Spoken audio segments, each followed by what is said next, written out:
Bonjour à tous, Maxime Le Buff-Noir et Amélie Girard pour Web7 Radio, en présence du ministre du Travail, Xavier Bertrand, qui nous reçoit au ministère, l'occasion pour nous de lui poser quelques questions. Bonjour Monsieur le Ministre. Alors, la crise a eu un effet ravageur sur l'emploi en Europe, et notamment chez les jeunes de moins de 25 ans. La France n'est pas épargnée, avec un peu plus de 22% des jeunes au chômage. Que leur dites-vous? Quelles sont les solutions mises en place pour les aider à trouver un emploi? La première solution, la meilleure solution, c'est l'apprentissage pour les jeunes. Moi, j'y crois dur comme fer.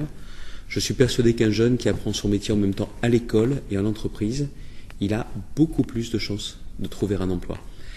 Un an après avoir fini son apprentissage, plus de 8 sur 10 ont un CDI dans l'entreprise. C'est la meilleure des voies. C'est vraiment celle dont on constate qu'elle apporte le plus de solutions face au chômage.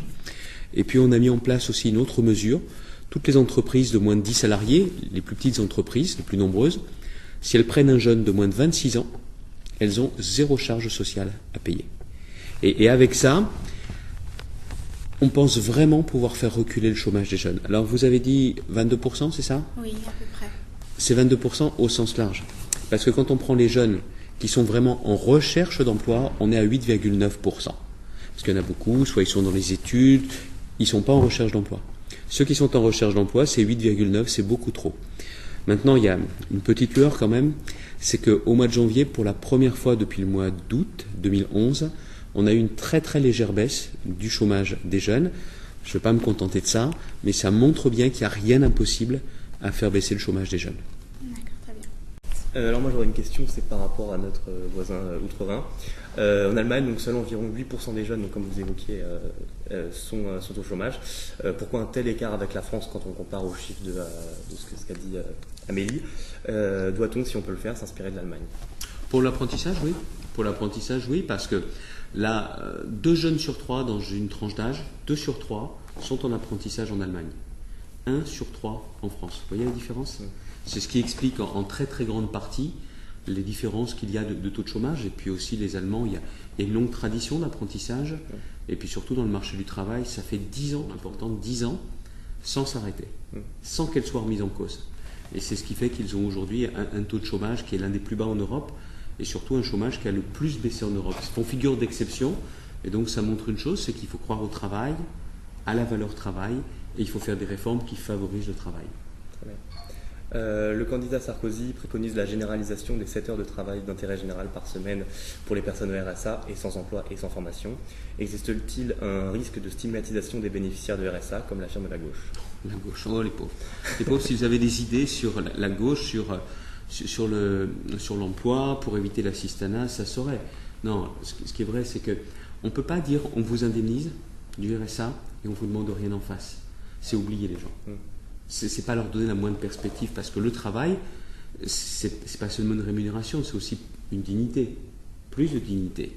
Et donc nous on dit, la société vous indemnise, vous avez le droit d'être indemnisé, il y a un devoir, c'est aussi de contribuer à ce que vous pouvez apporter à la société, vous contribuez à la société.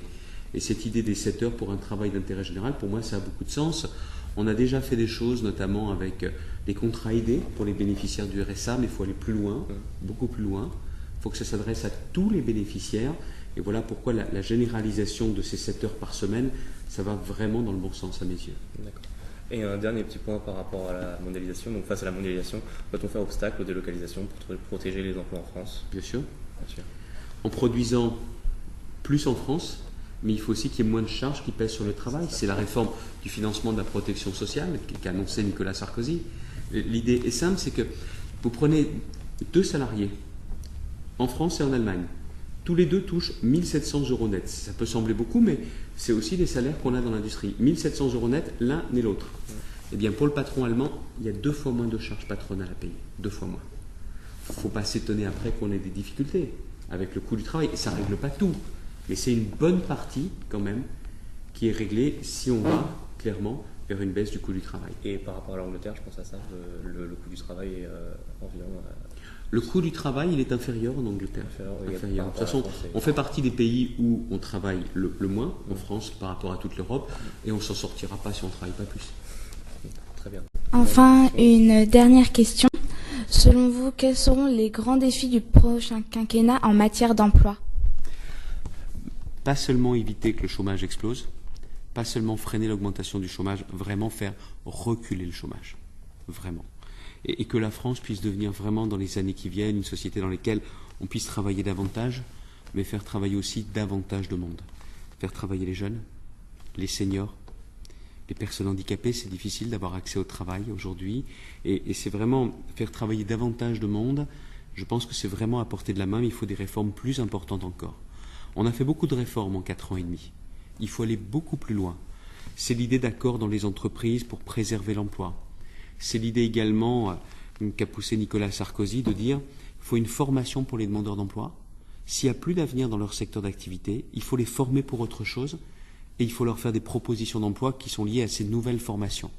Et dans ces cas-là, c'est des droits et des devoirs. On ne pourra pas dire indéfiniment non aux propositions de formation et d'emploi.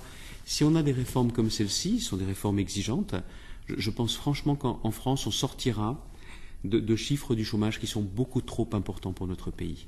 Et moi, je suis optimiste. Je pense qu'on peut vraiment prendre la même direction que les pays qui ont les taux de chômage les plus faibles en Europe. D'accord. Très bien, merci beaucoup.